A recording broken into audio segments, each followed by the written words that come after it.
So thank you everybody for joining us today. I am Angela Shelton, the CEO of Answers for Associations. Many of you may know me. If not, it is so lovely to meet you and have you here today. This is going to be a really informal webinar. We love these to be interactive. You've got questions. We've brought in a superstar to help talk to you about those. But first, he's going to dive deep on his hot topic. But let me give you a little bit of a lowdown on Trevor.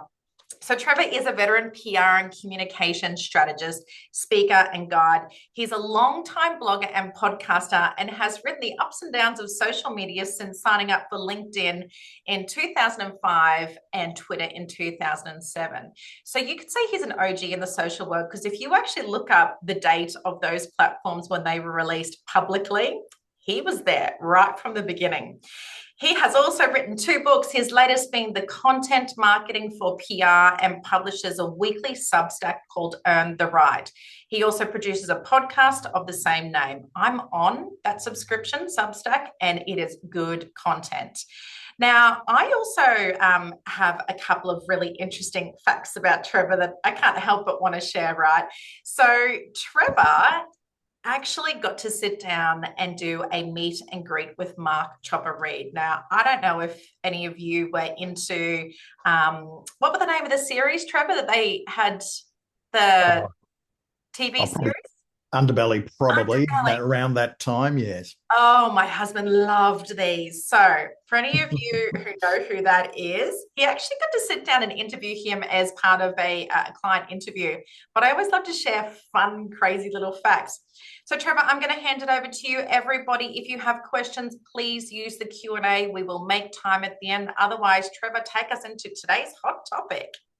Thank you, Angela, and I'll catch you shortly. All right. If I can get through the slides, that'd be good. There we go. Thanks to ChatGPT for these slides. Look, this is the environment that your members are navigating even before they open any of your emails, and it's crazy. Something like 2 hours of time spent on social media daily across the average of 6.5 platforms, which is madness. And of course, we've got emails and we've got AI on top of that. So, we've got people that have really the attention span. We're competing all the time. But I think what is a bigger worry is the fact that the whole credibility, the distrust in the community, in society generally. And this from the Edelman Trust Barometer, this stat that 70% of people worry leaders are purposely misleading them. So this has a knock-on effect. It's not that your organisation's distrusted, but this is the way we have a cynical public out there, and your audience is probably part of that society that's quite cynical. Now, the good news is also from the Edelman Trust Barometer that NGOs are the most trusted institution ahead of business, government, and the media. So that's terrific. You're in neutral trust area at 56 out of 100. But that still leaves 44% of people who are distrustful of NGOs. So I think we need to be mindful of that. But things could be worse. You could be part of the media that is not trusted by many people. And I just want to throw just a couple more stats at you, because I think that these feed into the whole conversation that we're going to be going through. 73% of B2B decision makers trust thought leadership over marketing materials. And I know that's B2B, but it's the whole notion of insights and thought leadership versus just marketing to people. That is a definite lesson and a message there. I think that the factor on 8 times over on the right-hand side, employees post their posts on LinkedIn, get something like 8 times the engagement of company posts, again, just on LinkedIn. Bottom left, we have 37% of under 30s now get news from creators or influencers. And if you have a young cohort that you're trying to reach, we need, that's nearly 40% are not getting it from probably traditional means. And I think we need to factor that into our thinking if that's relevant to your organisation. And the big one, 84% of AI citations across ChatGPT, Claude, and Gemini come from earned media. Now, we know that people aren't using Google and anywhere near as much as they used to. We're asking questions of our favourite AI tools. And earned media, which is, media exposure, media publicity across multiple channels, depending on which AI tool that you use, 84% of citations come from earned media. So, we talk about content, social media is sexy and owned media is sexy, but, earned media has got its sexy back. And I think, again, we need to factor that into our communications. Now, before we go too much deeper, I know there's people from marketing, there's people from PR. We've got a really broad audience. So I just wanted to break this down because this is a hill I'm willing to die on. But I see that there's two lenses, two very different disciplines, PR and marketing, and they're both misunderstood, and they're both often, they cross over, and people in marketing do PR, people in PR do marketing. I just think that they're misunderstood, and they serve different purposes, and they should have different goals. Yes, a little bit of crossover, but if you're treating PR as just a way to generate media coverage, you've already lost the game. Done well, PR will pave the way to conversion, to revenue growth. PR is really good at doing and building trust and connection with those who matter to your cause. Influence, reputation, goodwill, credibility, and impact flow from there. And that paves the way, as I say, or does the heavy lifting. So marketing can do what marketing does best, and that is to move people from awareness and interest to commitment through a clear value exchange. So let each discipline play to its strengths.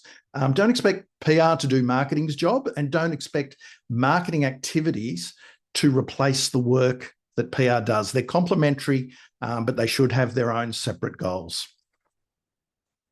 All right, so I just said that there are PR people here, there are marketing people, there are CEOs, there are membership organisers and managers as well. So we've got a broad audience. I'm not here to teach you how to suck eggs. What I'm here to do is to throw up what I'm seeing the world is today in terms of how to cut through the noise, and more, as through a PR lens will be more so what I'm looking at today. And I've got 4 overarching big ideas with some insights and maybe thought provocations under each one that we can go through. And of course, we can talk about this with Angela after and in the Q&A session. So the first overarching idea is get the foundations right. I know that's boring. I know that is super boring, but sorry. But I've worked with a lot of organizations of all different sizes, businesses, companies, etc. And I can tell you now that those that have got the foundations right in a strategic sense are the ones that do best in their content and their communications. You're probably, no doubt, even doing chunks of this. What I also have found that people who do these things often don't go back and review often enough. So maybe the message there is to, if you're doing some of this stuff on anything I talk about today, maybe go back and review and see what's working, what's not. Audiences is really interesting. You'll know your audiences. You'll have a list somewhere. Is everyone on the same page with their audiences?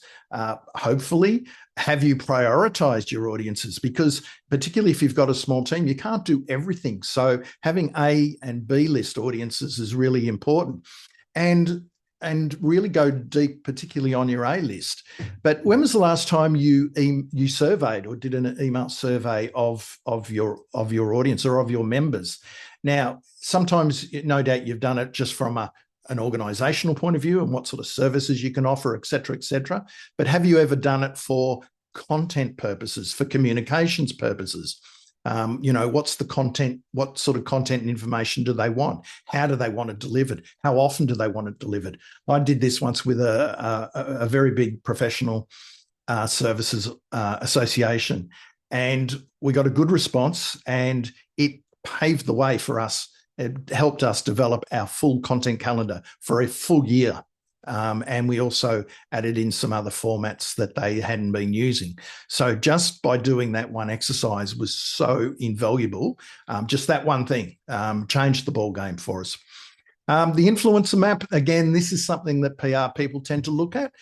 Who influences your audience, particularly your A-list audience, and do they know you exist? Now, we can think more broadly and then zero in. So maybe there are influential members in your organization, in your community, that you might be able to get a bit closer to, and they're probably a double A list.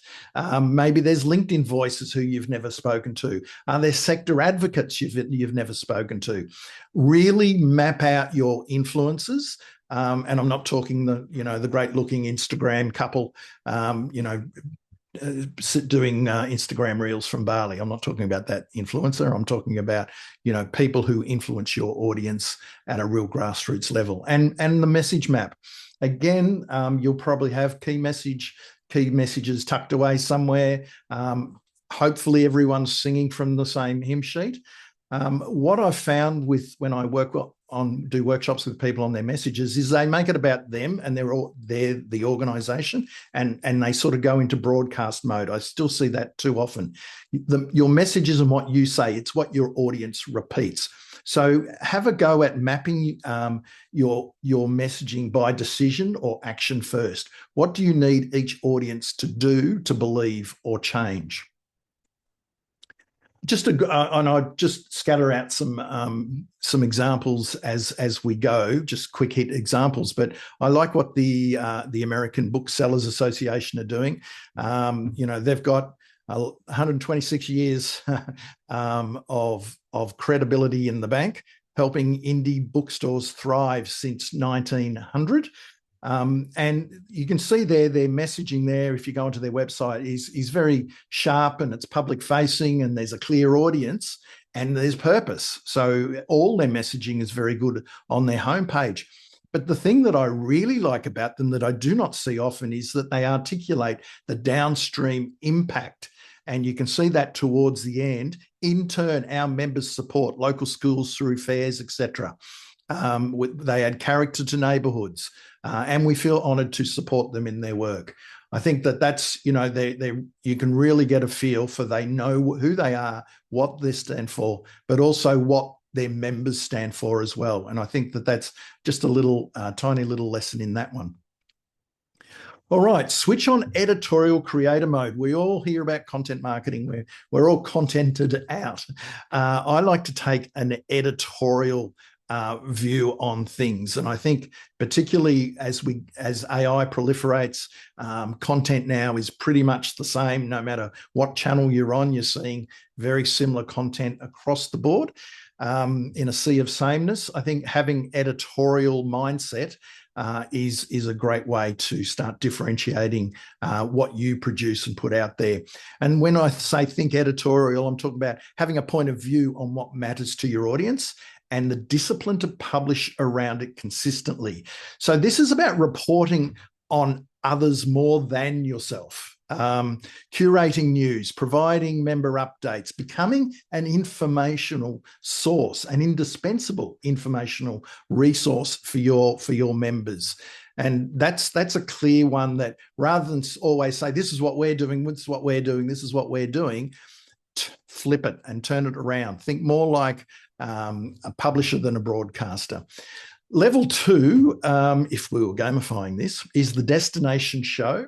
And it doesn't necessarily have to be, this could be a long form podcast. It's a recurring show, sort of like a sub brand that people build a habit around. It could be a podcast. It could be a live stream show if you're brave. It could be YouTube. Yes, a YouTube channel. Yes, you don't own if you have a YouTube show, you don't own the channel, but I'm okay with that. The other one is newsletters. You're all putting out newsletters, no doubt. But are you treating it more like a magazine, or just more like we're just putting out news about what's going on and what we're doing and what events we've got? They're two very different things. One is more of a publication and one's not. So pick the format, hold the rhythm, and your audiences will show up because if they know you will. But if you start something and you drop off, then you lose that trust in terms of the publishing rhythm. Whoop, sorry.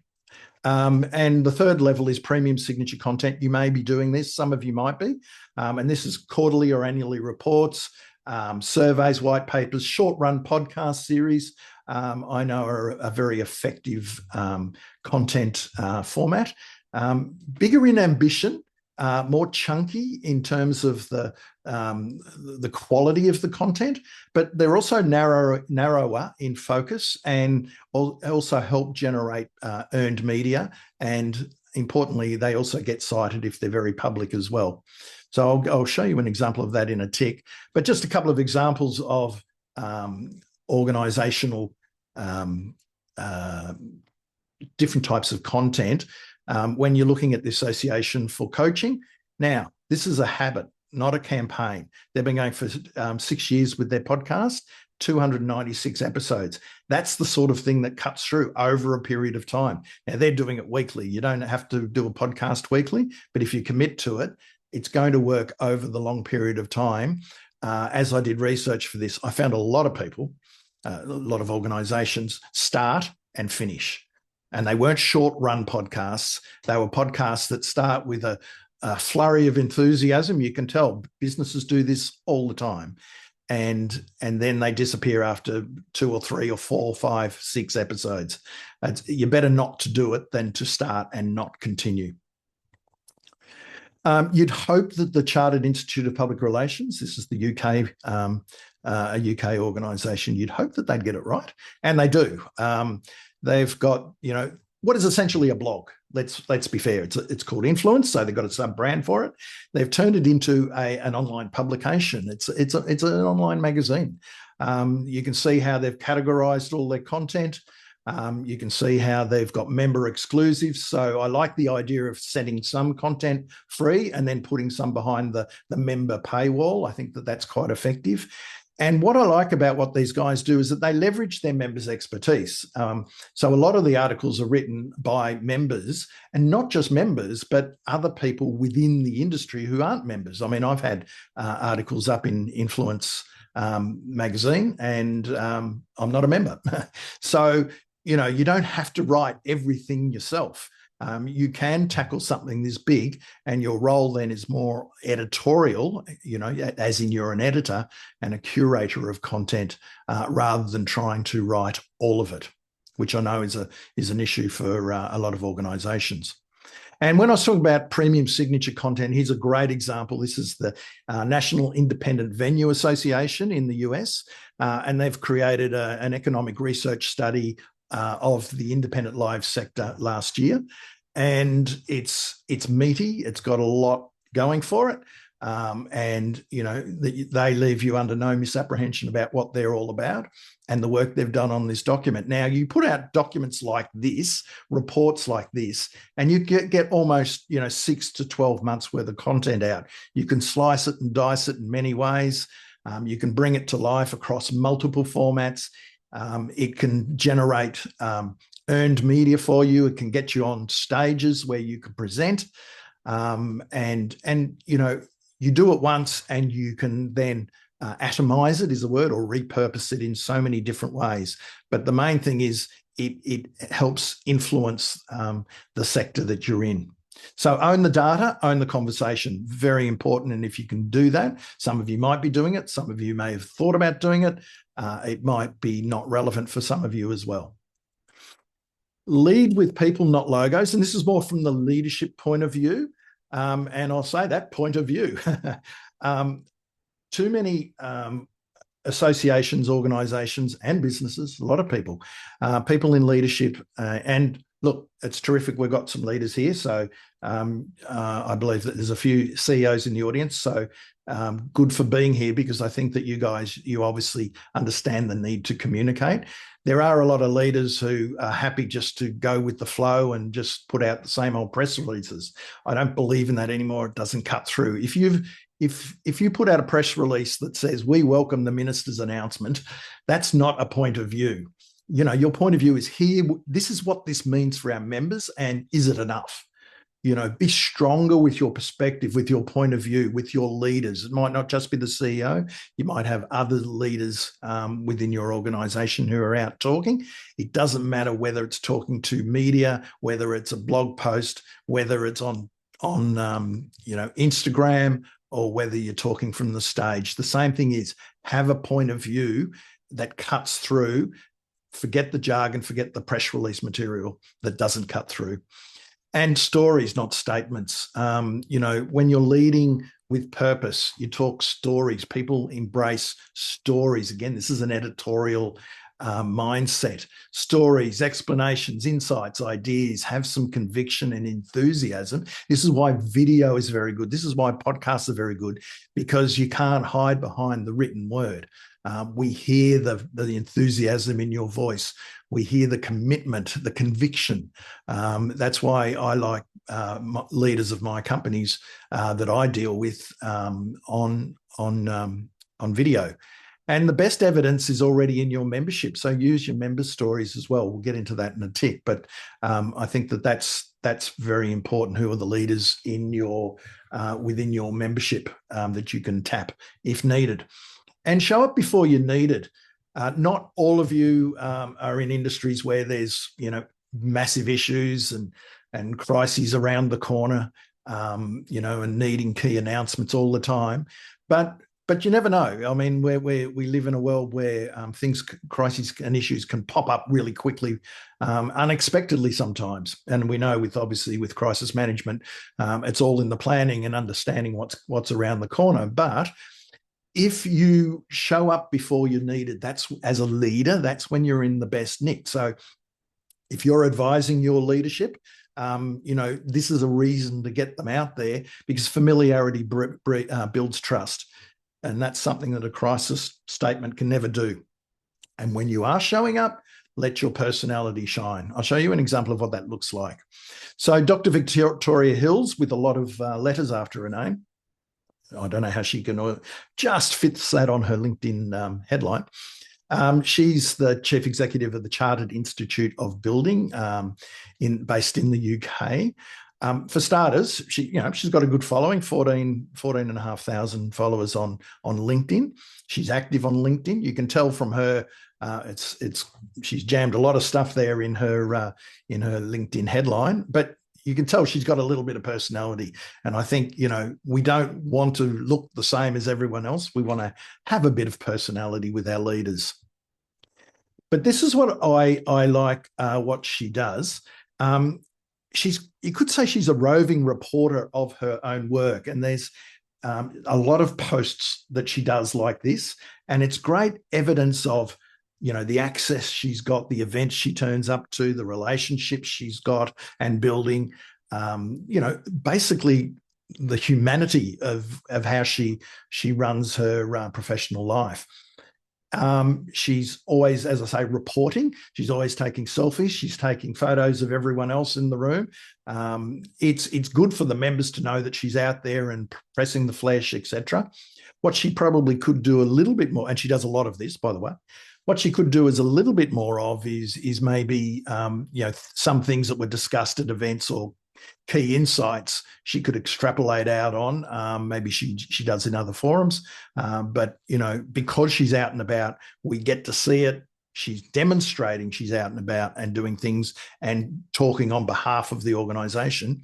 My advice to her would be, if she isn't already doing it, is to probably just extrapolate on the insights that she gains along the way. But if you go and have a look at her LinkedIn, she does this more than I've seen any leader. Well, not that I've seen every leader on LinkedIn, but this is quite rare for someone to do this at the clip that she does. She does it often. So I really like what she's doing there. Make your members the story. This is a real critical one. And this is where associations such as yours, organizations that we have in the room, you're in a fantastic position to do this. This is terrific. Businesses find this hard. They've got customers they have to wrangle. You've got members who are already bought into you. So we know that peer voices are stronger than brand voices. Right at the start, we were talking about, albeit it was employees, but we follow people more than logos. That's why an employee's post on LinkedIn gets 8 times the engagement, according to LinkedIn, than a company or an organization's post. So your members, they're trusted already. Use them. Some of the best content that you could create will come from your members. So are you using your members? Could you use them more? I usually find that a lot of organizations do tap their members occasionally, but they do it as a priority? No, they don't. Your job in marketing and comms, or whoever's charged with creating the content, is to, you don't have to write everything. Identify and amplify the voices you've already got in your organization, and build the stage. This is what, you as a peak body, as an organization, you are building a platform. You've got the platform, you've got the audience. So you don't just feature your members, and I think it's important to feature your members, but hand them the microphone.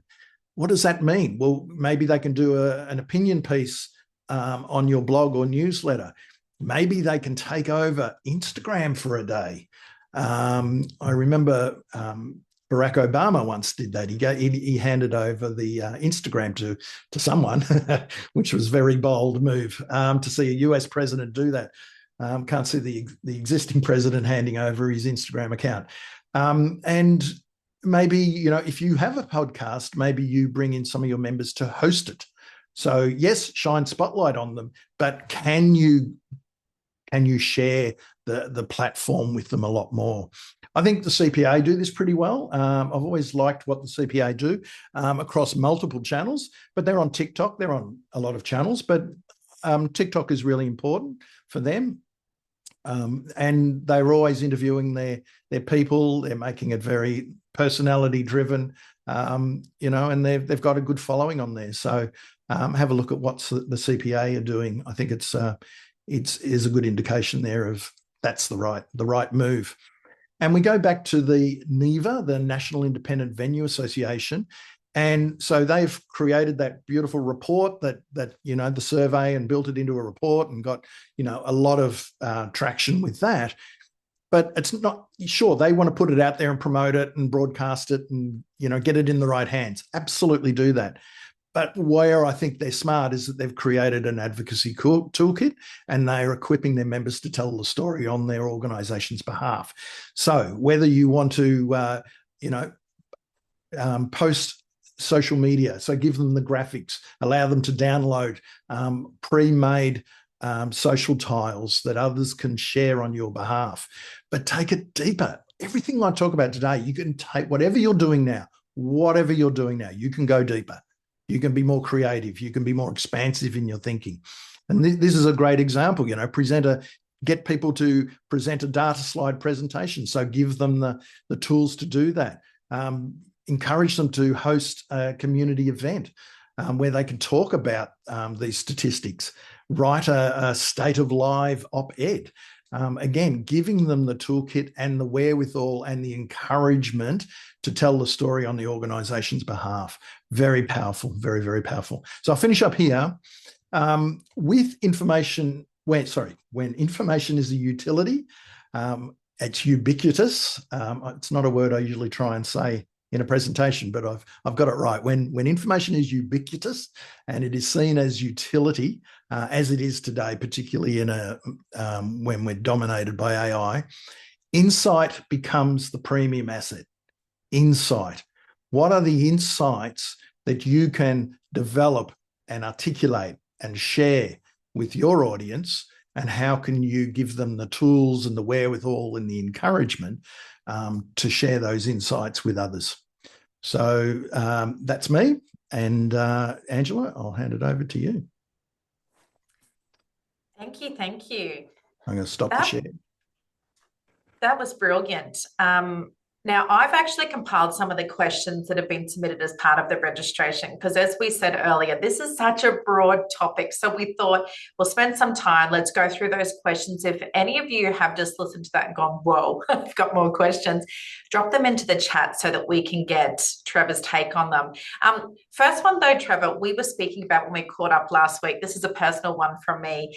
Getting buy-in at the starting point is everything, right? But how do you get meaningful input and genuine buy-in from a CEO when it comes to content and communication? And I do want to put some parameters around this, saying it's not that they don't want to, it's just that maybe the value is different from their perspective as a CEO. Yep. What do you think? No, look, I understand that, and again, it's terrific. We've got some CEOs in the room, and they obviously get it, and they're all over it. So that's a tick. But I do empathise with people who are charged with the implementation of content and comms within an organisation. I am, if they've got a leader who doesn't see it as important, or they've got other priorities.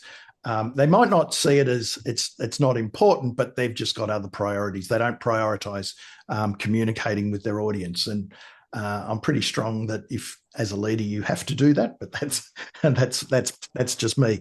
The way that I look at it is a key to getting buy-in is to ensure that your comms goals and your marketing goals are aligned, and that you've discussed them and you've presented them to the CEO and the leadership team. They're aligned with the organization's goals. Because if they're not aligned, then nothing, you're just on a hiding to nothing in that regard. But you've also got to show how what you do and how the goals that you've set up, how they support the broader vision of the organization. So once you can show that everything's in alignment, that you're thinking strategically, a lot of leaders, they think strategically. So, it's what's the bigger picture at play, and what you're doing. Don't worry about the tactics. What are you doing that can help us, strengthen the vision of our business and of our organisation and what we're doing. Sometimes it's a cultural issue. Not always, but sometimes. But my experience is, if you sit down with someone and you walk through them with the goals and the buy-in, that's usually the best way to do it. This usually leads itself to my CEO is interested in doing it, but I can't get enough time with them. So I can roll onto that, because that's often when there's no buy-in. Like, there's buy-in, but they still don't help. And you do, as I've just outlined for 20 minutes, you do need the CEO or the leadership team. You need not just their buy-in, you need their input, and they need to be front and center. That's my philosophy. I can't be dissuaded from that. So the issue then is, well, they want to be involved, but they're busy. Now, everyone's busy. Some of the best leadership communicators in the world are probably busier than most people, but they still manage to do it. And that's because they prioritize time. If a CEO says, I haven't got time to do it, it's not that they haven't got time. It's that it's not a priority for them. So one part is to make it a priority, and that's to show the value that you bring and why you do it. And more importantly, if you don't do it, what the problem's going to be if you don't do that. You can also show examples of other organizations that are doing it well, and because sometimes a bit of competitive spirit might creep in, which is good. But the other thing is to make it easy for a CEO who wants to do it, is really keen. You can't just say, I want you to do this. You've got to hand it to them and make it easy for them to do. And what I've done multiple times with businesses and organizations is I batch produce. If I want the senior leader, I'll interview them. So I had one guy, and he was a director of a company, incredibly busy. He was just working 80 hours a week. And I'd get 45 minutes with him, and once a month, and I would just really get in his diary for that 45 minutes. I'd say, I want to talk to you on this theme with covering these bullet points, and we're just going to video it and we'll riff it and I'll record it. And then I'd get it transcribed, get a journalist to write it, 3 articles or 4 articles sometimes, which was enough for a month.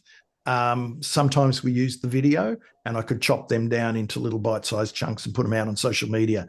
And today, because I've got, if it is long form like that, you can do, is it 1 article? Is it 3 articles? Is it, can you take the full video? Can you turn it into a podcast? That way you're spending an hour with a CEO who can give you an hour, but you've got enough content for them.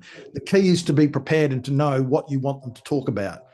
To have bullet points. So again, it's up to you to make it easy for the CEO and the leaders to create that content and to riff, because they know their topic, they're good at what they do, but you've got to guide them. If you just say, here's a blank slate, just give me something, you're not going to get it. That is such a good point. And it leads into another question I have for you. I was talking to another member who was having this very specific problem, and they had that content piece ready to go for them. And I suggested AI. Now, I know this may be a touchy point with some people, but if it is, maybe not a value piece, maybe it is a confidence piece. And I would love your take on this, because there's a whole heap of people that go, I don't belong in front of a camera. Why would you want to hear from me? And we've become a little bit reactive to that. So I had a theory. And if we want to jump ahead to the AI conversation, like how much should we be leaning into this? There are apps that we could use that if you can do a voice recording from your CEO and then you can actually get the sign off of the script from them, can you use that? I mean, what's your take around that? It may overcome some of those hurdles. Yeah, it might. Look, I approach AI when we talk about content and comms, marketing, etc., is to make us more productive, etc., not to replace. So I don't come at the school of thought of write me an article on this topic. And I think you're on a hiding to nothing if you do that, because we're even seeing in the paper last week in the news that there was an academic from some new university doing an opinion piece that went through the media, and everyone said that's written by AI, and she got shot down. You've got to be very careful, because we're becoming very au fait with what ChatGPT writes.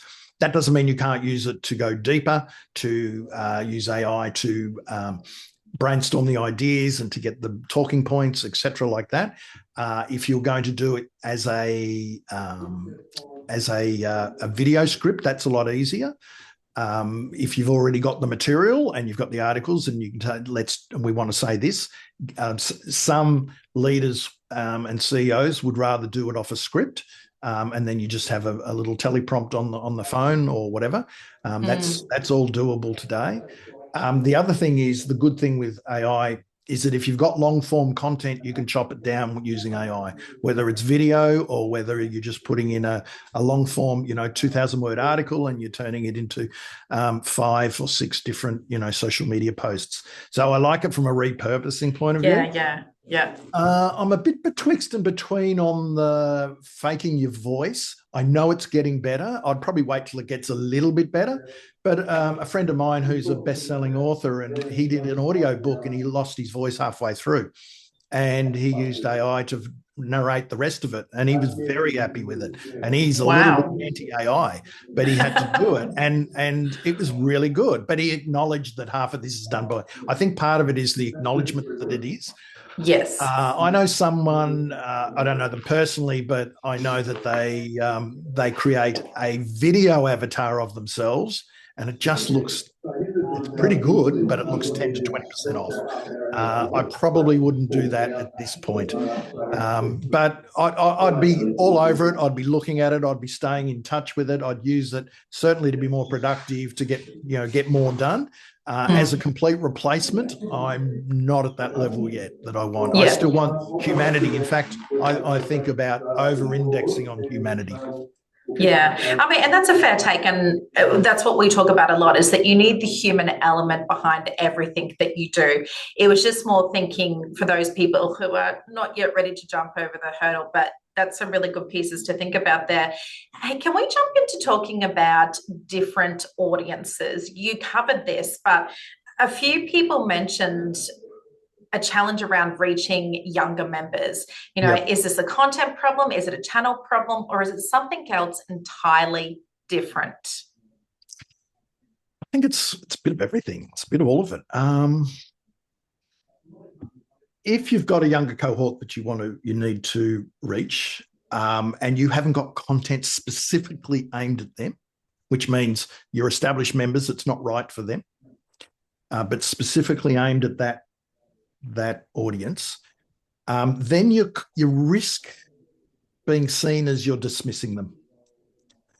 So if I look at CPA, like at least the channel is important, because they're more likely to be on TikTok and Instagram, albeit old folks are on TikTok as well these days. I don't want to perpetuate the myth it's just for younger people, but younger people take information in different ways. They don't want a heavy report necessarily, but how can you get your message out there in smaller chunks? How can you make it really relevant to them, and don't take something that is relevant, a broad piece that you've done for everyone and then just repurpose it over on TikTok. I don't think that works. You need to do it specifically for that audience. And again, CPA, I think, does that quite well. But what's the audience? Again, think like an editor. What's the audience? What are their informational needs? What do they want to hear from? Who do they want to hear from? Do they want to hear from their peers? Probably. So put more of their peers out there. Talk about their stories and their journey and their challenges and their opportunities. I think that's a really good way to get them on side. Absolutely. And then it's the channel. How do they want to consume that? And, is there any, we say, influencers and creators out there who are in your space?